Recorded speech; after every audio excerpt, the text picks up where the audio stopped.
Aloha, namaste. This is Radha, and I'm here to talk about our new moon in Capricorn. It's happening on the 29th, very early in the morning here in Hawaii, and it's happening in the star of Shravana. This is the star of listening. It's at in Capricorn, it's in the middle of Capricorn, and it has this energy of really being able to hear deeper than the surface of things. So when we're hearing a story, perhaps, or when we're even in conversation with someone in a mundane conversation, there's levels to what we are aware of that somebody might be saying or that might be available in what's being told to us. And in Shravana, we we really go deep with what we hear and our understanding. It is a very spiritual star and it's ruled by Vishnu. So it has this nourishing, nurturing energy of that which is wanting to maintain everything that's been created. So we're not coming from this sort of listening to hear what's wrong. We're coming from a perspective of wanting to listen gently and and feel into what's going to best nourish a situation, what's going to best, um, bring us closer to truth. The one thing that comes up, and I'm going to share my screen here, is that Mars is giving drishti to this new moon, as well as Jupiter. Jupiter's more direct. Mars is a little bit farther off in degrees. But they both have a one-way drishti. All the outer planets have a one-way drishti, and Mars is eight. This is his eighth house one-way drishti. They actually have two.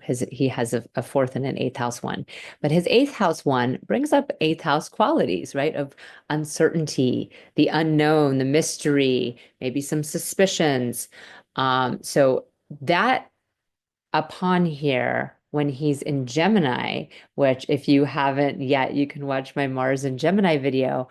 There's a lot of this like, this is right, this is wrong. So what I just said about Shravana being, not listening to hear what's wrong, but listening to really soften into what's going to best nourish a situation, that's going to be a little bit, there's going to be a little bit of an edge from Mars there where we might listen to hear what's wrong a little bit because we have this built up resentment about being right. I also spoke in that video though about how this is Mars' second time here in Gemini and we're in a retrograde cycle. We're really reflecting upon the ways in which we do that. So it's also a really great opportunity to not just listen to what other people are saying, but to listen to what you are saying and how do you sound to you when you hear yourself go into those arguments or when you hear yourself making somebody else wrong or, really taking a stance on something. How does it feel? How does it feel to you?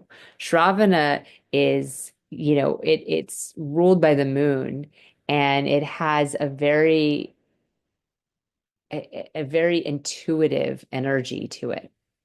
So you also have this opportunity to kind of drop deep into your own communication, your own vibration, and heal that with mantra, with music, with story, with sacred story. And Mercury's presence here as the ruler of Gemini is bringing us that more grounded and humble approach, right? It's helping to land and ground our Mars energy here, especially because Mars is retrograde, so the fire is more internal than external.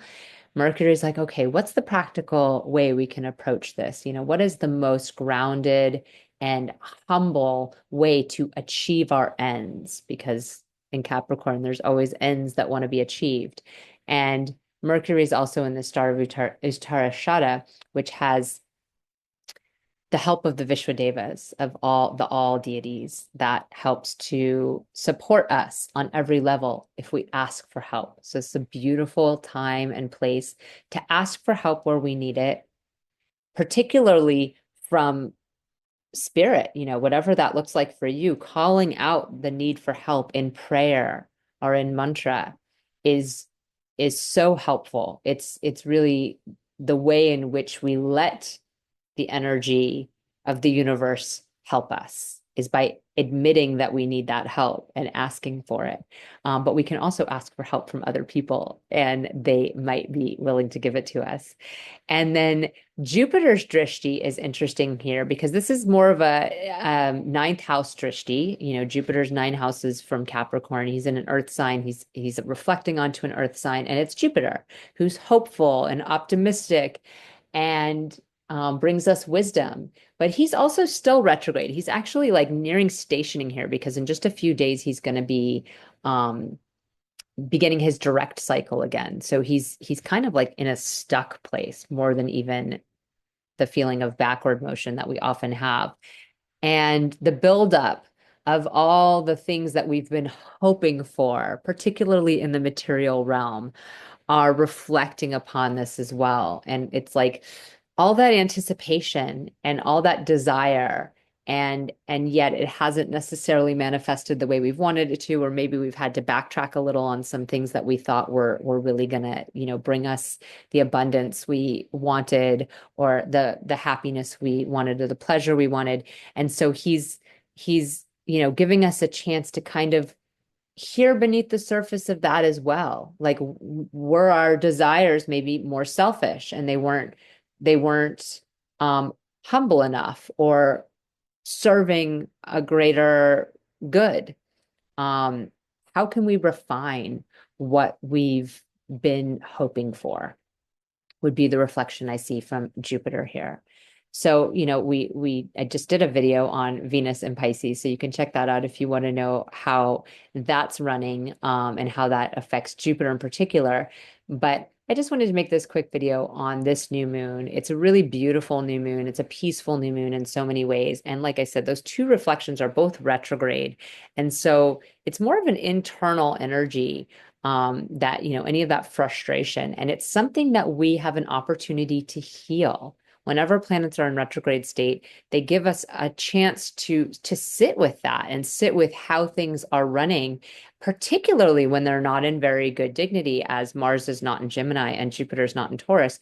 They give us a chance to see where we went wrong a little bit. And this deep listening available to us with Shravana can really help. If you'd like to see where this new moon lights up for you, particularly what new cycle you're beginning, you can check out my Patreon group, Cosmically Aligned. It's at it's at patreon.com, Radahome Astrology. You can also go to radahomeastrology.com and click on the link for it. And you'll get a report that breaks this down for your specific sign. So what house this is for you, what house, the sun and moon are for you, and how Mercury's interplay also affects. So I hope to see you sometime soon, and you can like, share, and comment if you would like. Namaste and happy new moon.